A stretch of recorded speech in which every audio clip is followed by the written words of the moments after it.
Hi, everyone, and welcome to a special Investors Business Daily installment of Barron's Live. It's Coram and Justin Nielsen here from the IBD content team. And today we're going to be talking about how to make smarter trading decisions using different time frames. So we like active trading, Justin, and using all the different time frames can be super helpful to make sure you're not too quick on the trigger or like a deer in the headlights, really using those different time frames to our advantage. Yeah, the reality is we really have to speak to a lot of different audiences about trading, and everyone has their own personality, what works for them, and their own goals. So you really, at a certain point, do have to figure out what's right for you in terms of the time frame that you want to use for your goals. Look. When I was younger, I traded a lot differently than I do now that retirement is starting to look a little bit closer.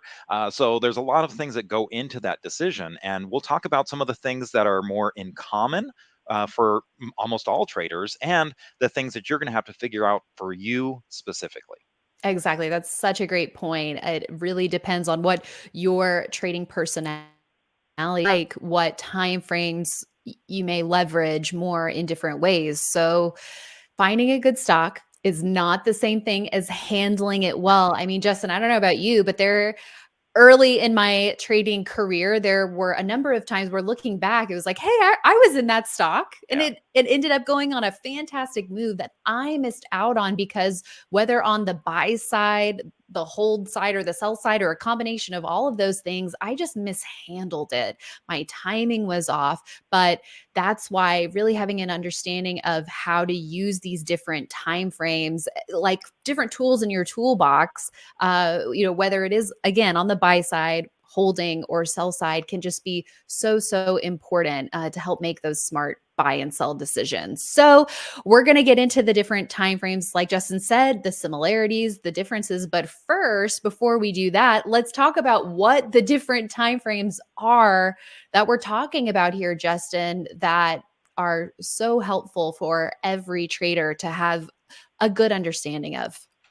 Yeah. So, I mean, you're really looking at, if we wanted to boil it down to maybe just like the top three, you have kind of the position trading that, you're holding leaders for kind of the bulk of their move.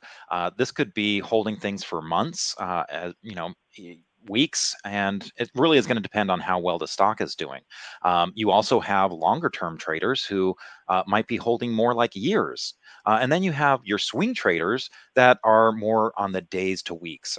And of course, if you really want to go even further down, you've got your day traders that are making their decisions and basically closing out their positions within minutes, sometimes, or hours. So there really are those different time frames that you're looking at, and you might ask, well, where should I fit in? Part of it depends on how much time you have, how much time you have to spend looking at the markets. If you have a day job and trading is something that you're doing on the side, uh, some jobs are a little bit easier to trade around than others. I couldn't imagine being in surgery and having day trades on where you're trying to, what do you do? Put the scalpel down while you make a quick trade on your phone? Certain types of things just wouldn't fit with your lifestyle. So there is that aspect. And, how open to volatility are you? Because if you're trading some of these high octane names, that can be very good on a short-term basis if you're getting in and out for these quick gains. But that volatility is something that is not for everybody. So there are really a lot of different factors that come into play here. Right. And so traders also often ask us, okay, well, what time frame then should I be looking at based on what my holding time frame is? So let's just go through the different time frames that we look at. Obviously, you have your daily chart. So you have your price bars and your volume bars representing one day of action. We also look at weekly charts a lot. Stepping back to a monthly chart can also be really helpful. And then there's also the different intraday timeframes. Justin, can you talk a little bit about that? Yeah, I mean, you can go, 60-minute charts, 30-minute charts, down to a single minute charts if that's what you need to do.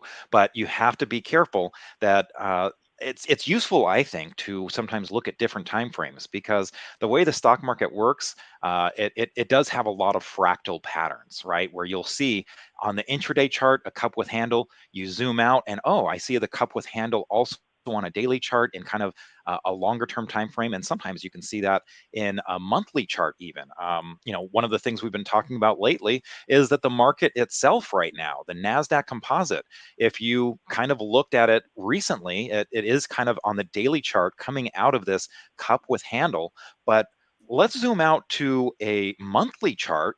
And amazingly, you kind of see that, you've got this even bigger, longer term, going all the way back to 2020, 2021 as the start. And you've got a cup with handle pattern here. So, same thing. A lot of people are looking at this, the gold trade, GLD. If you look at a monthly chart, you've got this big long cup with handle that we're potentially coming out of. And if you look at the daily, you're also seeing some patterns there. So it's one of those things where on the longer term, those monthly charts are very useful because if you're trying to hold something for a long time, you don't want to be getting shaken out by these little wiggles, and it's very easy to do. So you do kind of need to put that long-term perspective in there. And you might Mhm. also be using different moving averages. So for a long-term perspective, you might be looking at the 200-day moving average line or the 40-week moving average line a little bit more closely. If you're doing more of a day trade or swing trading, you're going to be maybe focused a little bit more on the 5-day moving average line or the 10-day moving average line. And then position traders that are kind of in between there, they might be a little bit closer to the 21-day moving average line and the 50-day moving average line as their moving average lines of choice. Right. I think that's so critical here is all the different time frames that we're looking at. Look for those patterns, look for highs and lows and Mhm. reversals and moving averages for those different time frames. And you can use those whether you're buying, looking to hold a stock, or on the sell side. And I think each of the different time frames, it tells a different part of the story too, Mhm. because something could really be moving on the intraday, and you take a step back to the daily, and it puts that move into perspective, and you keep zooming out, and it adds different perspectives. Something maybe leading in the short term over the last couple of months, but then you on a daily, but then you go back to that monthly chart and it's still way off the all-time highs, and maybe there's some overhead resistance there. So it's these different parts of the picture or parts of the story that those different time frames tell you, and I think they're all critical to take into consideration when you're making those trading decisions. There could be one time frame that you favor for this is going to be the determining factor of making that trade, but I think it's important to get information from those different timeframes before making those decisions. Yeah, and I'm glad you brought up the overhead resistance because this is something that's very easy to miss when you're looking at a shorter term time frame. But as you kind of zoom out, you can start to see, oh, look, it's not just about what's happening right here. It's about what's happened in the recent past or even further back. Because look, if there are market participants that are holding Upstart here at 400 or 300, you got to figure that they're not very happy with their choices right now. And so as you start coming up, there is the potential for those folks to just say, look, I'm just happy to get out at even, and that could put selling pressure on a stock. It's very different when you're in new high ground and that you have what's so-called blue skies ahead, nothing that's kind of impeding the progress for your stock. But it's certainly it's certainly something that you do want to Mhm. keep in mind because look, there's a lot of psychological elements that go into trading, and you've got to figure that there are market participants that sometimes are gravitating towards certain prices. You can sometimes see congestion where there's an area of uh, a lot of trading around a certain price, and if you're zoomed in too far, you might miss some of those clues. Yeah, exactly. So here's look at a weekly chart of ServiceNow, which has been a leader in the recent market rally. And if you were on a daily chart, this round number of 700, Mhm. you wouldn't have the context that you get at the weekly chart, which shows you that right at that 700 level at the prior highs is where it started running into trouble. So that's just a great clue here for traders. And that doesn't mean that ServiceNow You is act done on it. by any Yeah. yeah, by any stretch, but it is very useful to have that, especially when you see a stock that's getting a little extended, and you're thinking, okay, how high can this go? And this comes back to our holding decisions, right? When you're trying to make a decision, is this something that I should hold here, or should I take a little bit off the table? Remember, it doesn't have to be all or nothing with your sell decisions. Sometimes what a lot of traders will do is they'll have kind of a core position that they trade around. So they hold, maybe, 500 shares, and then they see an opportunity to kind of add. So they'll add maybe 100 or 150, 200 shares. And then as the stock starts getting extended, or maybe to a prior area of resistance, maybe they take those shares off and keep their core, their 500 shares. So a lot of times you can trade around a position while keeping the bulk of it, so that you still have that low average cost stock. Now, other folks might be very comfortable taking the profits, booking them, running to the next stock, and sometimes they'll revisit the same stock if it sets up again. And there's no problem with doing that either. hmm So, Justin, let's go through what do you think, those different trading styles that we talked about, or different time frames of holding, and what the key signals traders should be using to keep them at let's start with maybe something that it is not our typical. We're more in the swing trading to position trading, but what about traders who just really want to hold a stock for a big move, want something that's low maintenance? Maybe we can take a look at something like Microsoft here. How might we use the weekly or even the monthly chart to keep us in something like this? Well, a few things that you might start with is earnings. It's not just about the technical picture here. It really is kind of a merging of both the technical action and the fundamental action. And certainly with Microsoft, you have a couple things that are helping out. The earnings, this has a long-term earnings growth rate. So you can see that on this Market Smith chart. We've got a 21% earnings growth rate. That tells you that over the last 3 to 5 years, it's been growing 21% a year. So imagine if you could do that with your salary. That wouldn't be too bad, right? And just 3 years time, or a little bit more, you would double your salary. So that's a good start. The other element here is that Microsoft actually has very stable earnings. So this earning stability that's below it, the lower number here, it goes from 1 to 99, but that lower number of 6 tells you that Microsoft does have more stable earnings. And this is what we tend to look for in long-term leaders. But that's not enough. We also want to see that it's a stock that's able to outperform. How do we know that? We look at the relative strength line. This relative strength line that you see on the chart here, it's kind of a wiggly line. What it does is it just compares that stock to the S&P 500. If that line is going up, that means Microsoft is outperforming the S&P 500. If it's going down, it means it's underperforming. And what you're looking at, it's not so important what's happening on a week to week basis, but what is the trend? If you can kind of draw a line and see visually that this is a stock that is outperforming the S&P 500, that kind of lets you know, hey, I'm in the right spot. So this is kind of some of the things that we look for on the long-term leader side, uh, things Mhm. that we're going to hold. And of course, you're going to want a story here. If you go to the monthly chart, it's worth remembering that Microsoft had this phenomenal move back in the 90s. I mean, it was one of the darlings from 1991 to 2000 top. It just had such a strong move, and then it did nothing for like 15 years.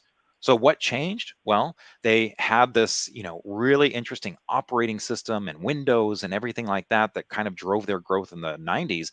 And then they switched to cloud computing. And that was what really kind of drove their earnings from there, and started a big move 15 years after their top in 2000. Not every stock from the dot-com bubble did the same thing. There are some that are on the ash heap of history, and you just don't even remember their names anymore, even though they were the big high flyers back then. When was the last time you thought of America Online or something like that? So Microsoft was able to kind of reinvent itself and have a story behind it. We're always talking about the N, the new. What is it that's going to be driving those profits further? And of course, Microsoft is potentially opening a new chapter beyond cloud computing. Now it's about AI. So this is something that could be driving Mhm. earnings for the future. Right. And then I think on the weekly time frame, if you really just at its basics, this is something that Scott St. Clair on our team and I talked about on past Barron's Live.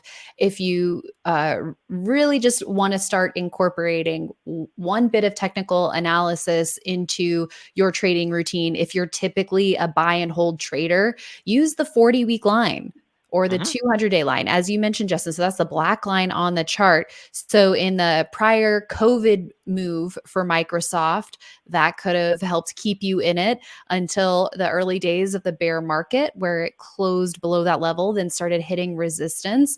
And then perhaps maybe the time to get in was in March, where we saw some nice volume coming into the stock and shares getting back above that level. Also, the trend of that line changed. It went from a downtrend, started flattening out, and then moving higher. So I think that's just one very, very basic tool. We like using a little bit more of a scalpel to get in and out of some of these stocks. But I think if you're a very long term trader and you haven't used any technical analysis, I think that's one place to start. Also, the risk management piece, Justin, I think is something to talk about before we get into the other time frames too, because no matter what your time frame is, you need to have proper risk management rules in place.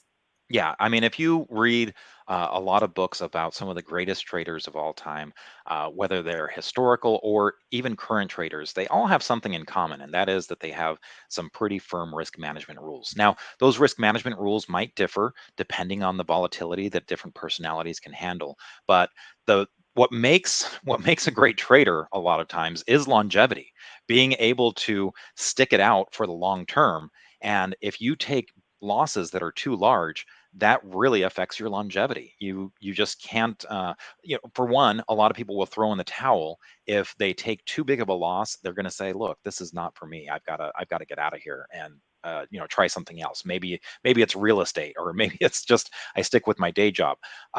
But there's also this sense of if you can keep your losses small, then you don't have to dig yourself out of a hole each time to get back into new high ground and to make further progress. It's kind of like, taking the elevator up, getting off on a high floor and then taking another elevator up, as opposed to Mhm. taking an elevator down a number of floors and then trying to make progress that way. So it's already hard enough when you have a tax hit that's taking some of your capital away from you. That's why tax advantage accounts are so great. But it's even worse when you've got a Mhm. drawdown that is, something that's avoidable. I mean, taxes aren't something you can avoid, but drawdowns are. And the way you do that is by keeping losses small, not taking those big hits.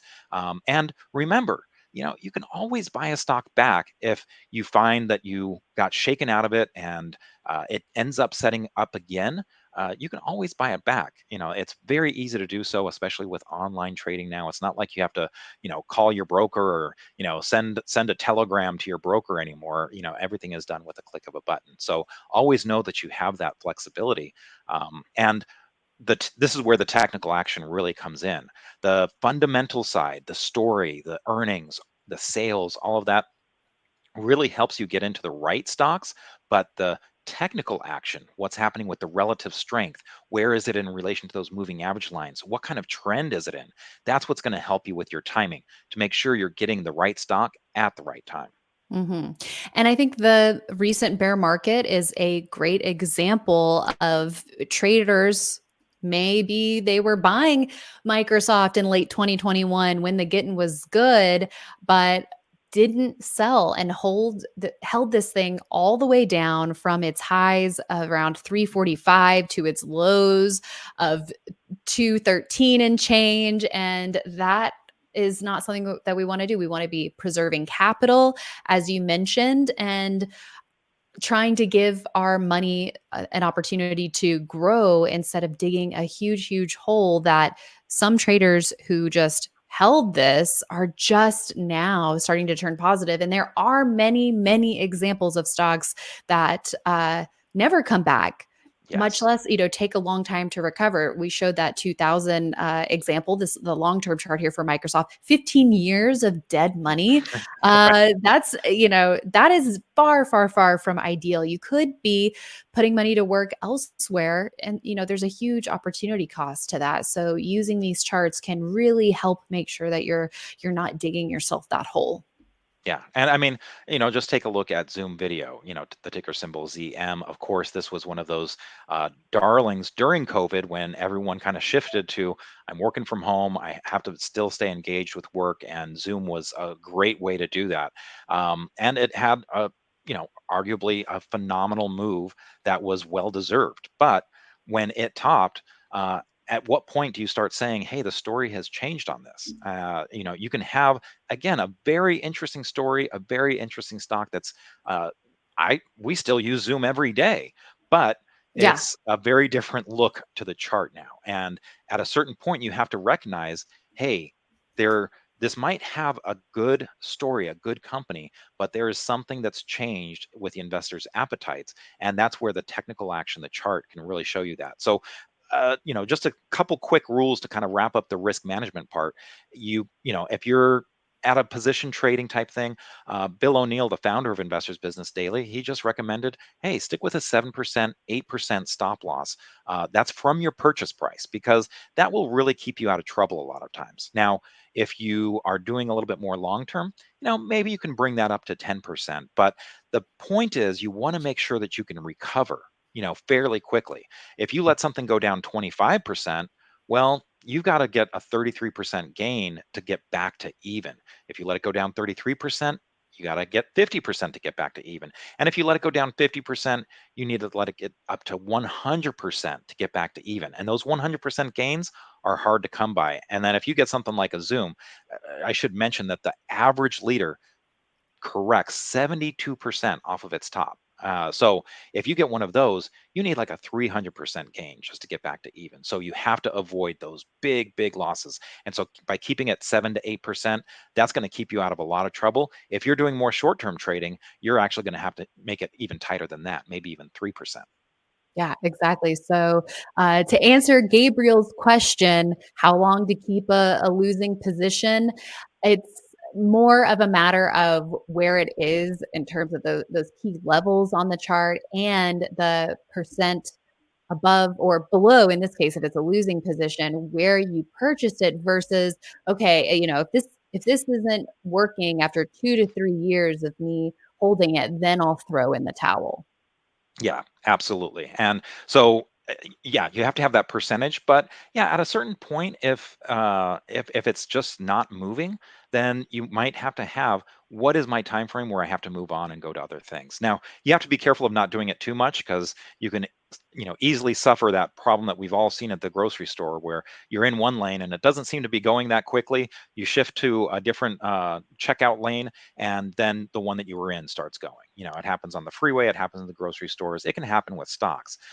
But one of the things that can really help you, though, is, again, if you get that fundamental story, you get the right stock, and you're kind of getting it at the right time. This is going to be one other element that we should really touch on, is buying right will Yes. solve a lot of your holding and selling problems. So whether you're a long-term investor, a short-term investor, getting your entry right is very critical. So make sure that you're really focusing on those triggers. And again, this is where the technical action can really help.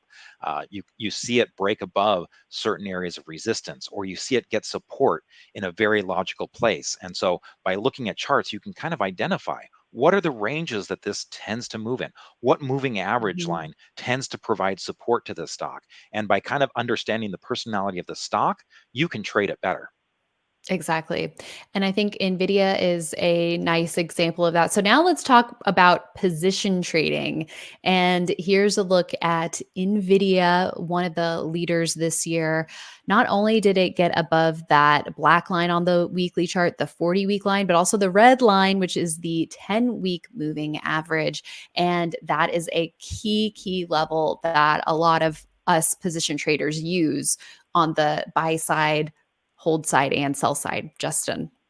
Yeah, and what's even better is once it kind of got above there, and remember, January of this year was the start of a big rally in the Nasdaq, and to a large degree, a lot of these mega cap companies like Nvidia, the so-called Magnificent Seven, really carried the indexes to a large degree this year.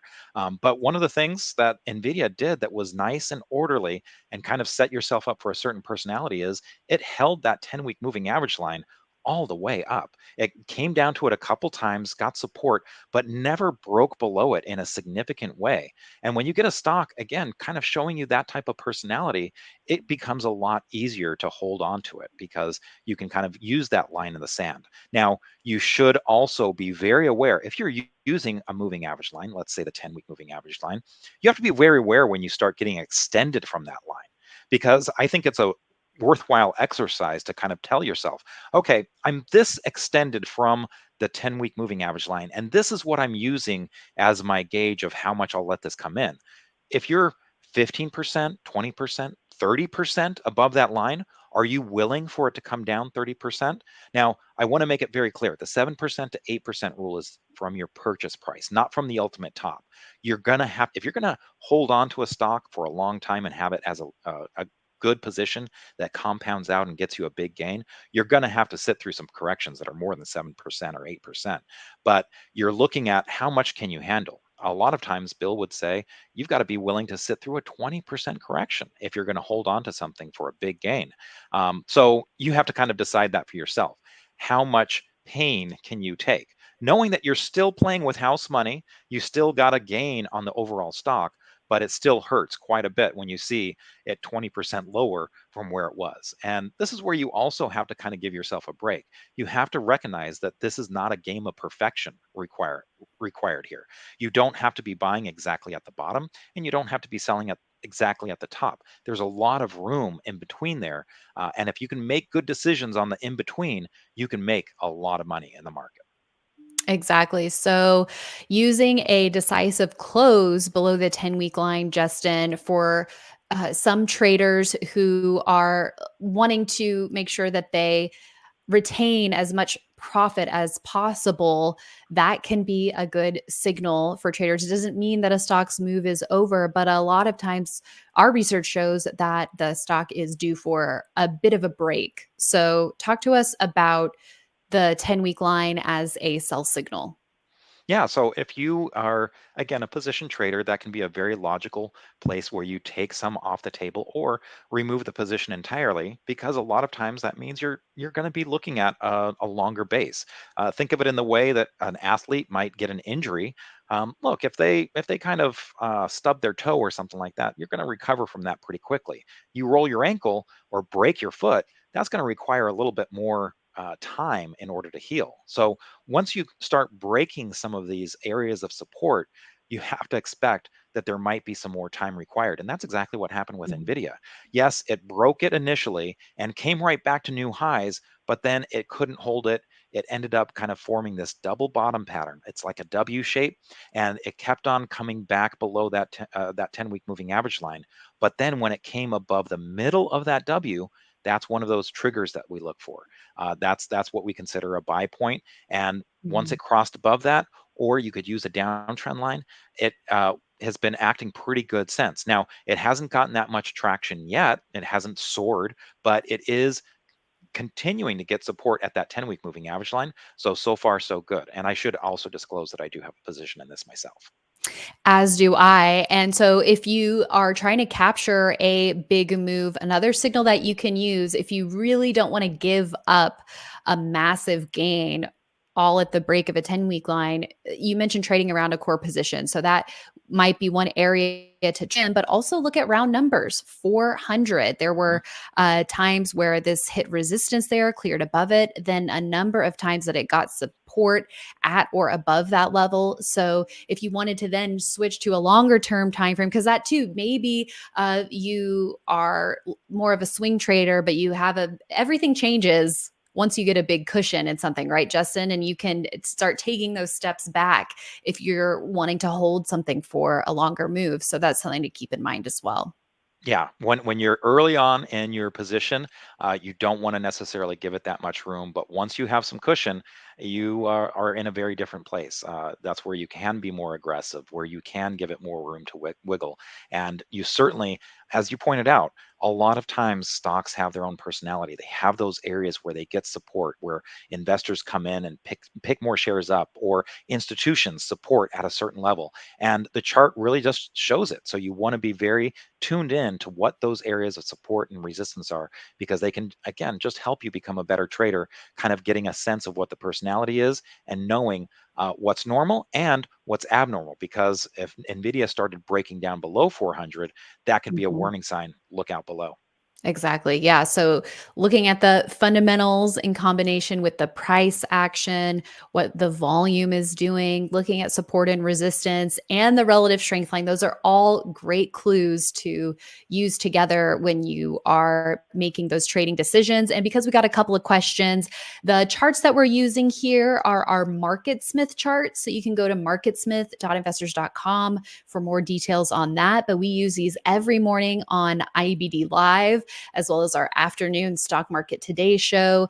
And this is our key tool for analyzing stocks. So now, Justin, let's go to the daily time frame, and then we'll also give one example of an intraday time frame. So, I think for me personally, the daily and the weekly are the two charts that I look at the absolute most when I'm analyzing stocks.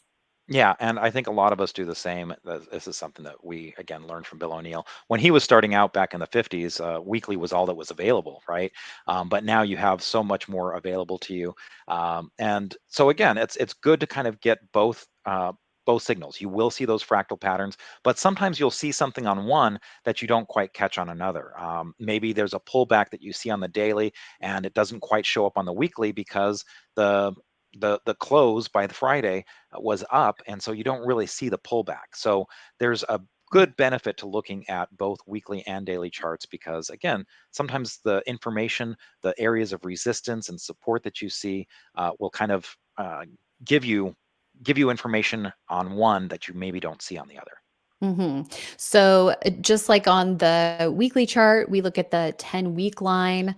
On the daily, the red line here is the 50-day line. So, looking at crosses above the 50-day can be used as buy signals, as well as orderly pullbacks and bounces off of that level. Getting above the 21-day line, the green line here, which you mentioned earlier, Justin, too, that can be a place where you may add to a position. So initiating and adding, and it all depends on how aggressive you are, and again, how tight your time frame is. I really like trying to buy a stock as close as possible to those moving averages, so I'm not buying too extended. And then with this example too, I think another key level to watch here is this round number of 500, which was a resistance level for the stock. So just taking into account all of these different levels, again, not to be too repetitive here, but the moving averages and the price levels are just great guides for all sorts of decisions made in trading here. And be aware of those trends. What you want to do is, if you see that you're making lower lows, that's telling you you're in a downtrend. It's really that simple. Lower lows and lower highs, you're in a downtrend, as opposed to when you are looking at higher lows and higher highs, that's telling you you're in an uptrend. And right now you can see short term on the daily, we're seeing that. And you mentioned, let's take a look at the intraday chart, maybe go to the 60-minute. And if you go to the 60-minute, you can kind of see, well, since December 4th, we have kind of shifted here. We broke that trend, and then the next time we pulled back, it was higher than it was at the previous low. The next time we pulled back, it was higher than it was at the previous low, and that's what's been continuing. So again, you can just very easily see, are we making progress? Are we making a trend that's higher? And this is, again, very short term, but you can see it, how it changed from that downtrend to an uptrend. And again, depending on your time frame, you're going to be looking at these changes in Mhm. trend to help you identify your buy triggers. Right. And I think another concept for us to discuss, we're not in peak earning season right now, but that's a Mhm. lot of times where we see the most volatility for stocks. So going back to the whole premise of being too quick on the trigger, maybe something sells off at the open, but it ends up recovering. How do we use those intraday charts to our advantage to either keep us in if we're holding something and it sells off? Or if we are looking to buy and we don't want to be buying too extended, I think intraday charts can really come into handy in a number of scenarios. This is for the personality of traders who can be a little bit more hands on, of course. And a stock that's moving a lot today. Again, this is not on earnings, but it is on news, and that's Shift for Payments, FOUR. So if we go down to a 5 minute time frame, maybe we'll just see an example here over the last 2 days, really, of the kind of volatility that you might see, whether it's on a news announcement, acquisition news, earnings, trial data, something like that. So tell us what you're seeing here on the intraday, Justin. Well, absolutely. First, one of the first things that jumps out is how quickly this had a little bit of a downtrend on this chart here, and it immediately, something happened that got people's attention. Now, again, sometimes you don't know what that is at the time. Sometimes you can kind of it alerts you, oh, start looking.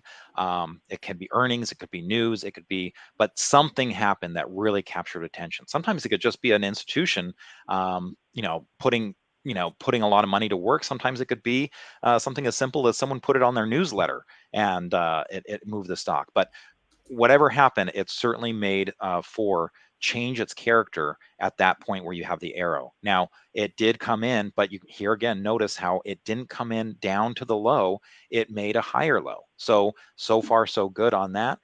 It recovered and made another move up to 75. And yes, you can say, well, that's a lower high, not up to the 76 and change area.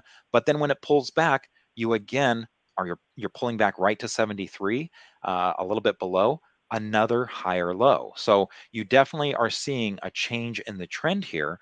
Now it's just a matter of also identifying these ranges. So I think the range here that you're pointing out, that peak, that's something that you have to be watching.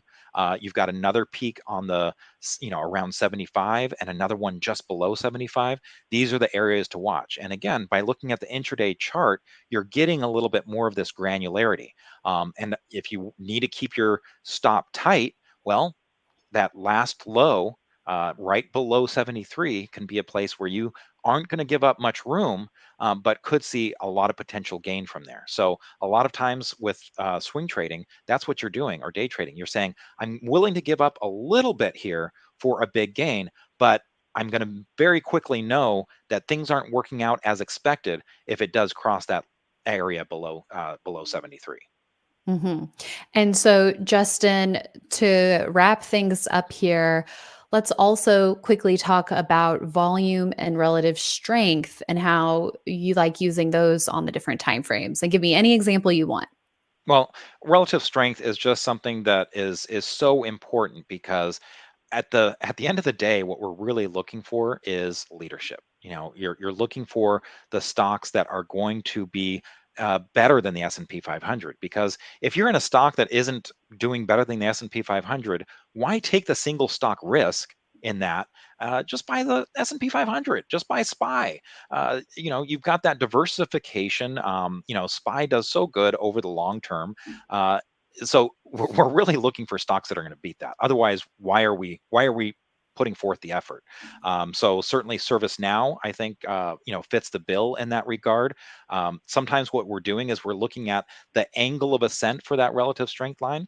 We like to see things that are kind of like at the 1 o'clock area. That just kind of tells us we're looking at something with a lot of power. And certainly we are very aware of when a stock is making new highs, relative strength new highs before the prices. Sometimes what you can see is a stock will be going flat, but the relative strength is actually improving, and that can be a very important clue during a bear market or a correction where the market is correcting, but the stock is just resisting any downtrend. This was something that really kind of, I think, cued us in on a lot of the home builders. And you can look at, one of the ETFs, XBI or um, XBI is, I'm sorry, not XBI, XHB. XHB, this is something that when a lot of the stocks were coming down and making their lows in October, uh, you can quickly see that the relative strength line here changed. And look at where it kind of crossed into new high territory. That was just, right around the same time that the price was getting to new highs. And so when you have both the price and the relative strength line getting to new highs, that's telling you something. And that was actually a great purchase of home builders on that day, as things were starting to look a little bit different with the yields kind of coming in for the treasuries and interest rates. And now we've got the Fed with their notice on Wednesday that cuts may be coming down the road. So that's something that's really helped this group. But a lot of that, without knowing the news, you could kind of see something was happening on the chart.